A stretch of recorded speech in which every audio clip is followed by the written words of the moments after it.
Türkmenistanyň mejlisinde geçiren maslaga Türkmen halkynyň milli lideri,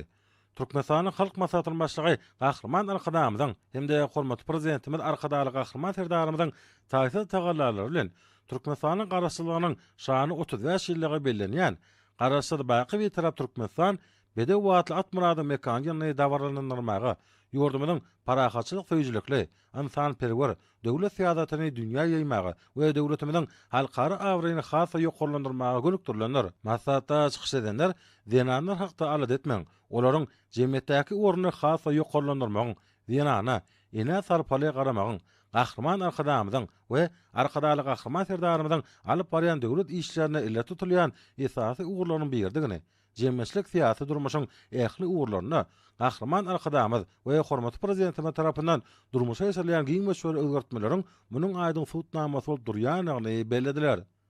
Şeýlede maslahatyň dowamyna zenanlaryň döwlet dolandyryşyna, jemgyýetçilik we syýasy durmuşdaky ornuny berkitmek, olaryň ilmde, bilimde başlanyklarny we beýleki ugurlarda dörejilik mümkinçiliklerini dol amala asyrmaklary üçin döredilen şertler, maşgala mukaddesetliklerini eniligi we çaýgalygy goramak, geljeki nesilleri watan söýjilik ruhuny terbiýelemekde, olaryň eýleýän möhüm ornuny pogtalandyrmak hemde härki zaman jemgyýetinde zenandaryň tutýan ornu babatda pikir garaşlar beýan edildi we tejribe başlandy. Maslahatda garaşçy baky bir tarap Türkmenistan bede wagtly at murady mekanyna Gahrman Alkadamyň hemde Arkadaly Gahrman Serdarymyň taýsy tagallalary bilen döwletimizi köp taraply düzümleriň şäklerini eniligi we çaýgalygy gollamak maksady bilen döredilen mümkinçilikler, döwletimiň alyp barýan insan perwer syýasaty bu wagtda Birleşen Milletler Guramasynyň düzümleri bolan UNESCO, UNICEF we beýleki guramalar bilen durmuşa eserleýän halkara hyzmatdaşlygyň netijeligini ýokarlandyrmagyň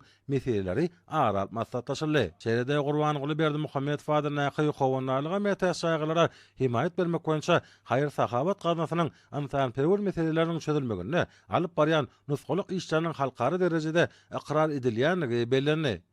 Maslahatyň barşyndan gatnaşyjylar ýurdumyzda zenanlaryň hukuklaryny, bähwitlerini goramak, maşgalany gollamak boýunça anyp bolýan işleri, olaryň jemgyýetdäki ornuny pogtalandyrmak, bilim, saglyk we ykdysady mümkinçiliklerini giňetmek bilen baglykda halkara hyzmatdaşlygyny hasa ösürmek, burdaky kanunçylyk bünýadyny kämilleşdirmek, halkara hyzmatdaşlygyny pogtalandyrmak babatda gazanan üstünlüklerini parlament diplomasiýasynyň üstü bilen dünýä jemgyýetçiliginden ýaýmagyň uly ähmetiniň bardygyny bellediler.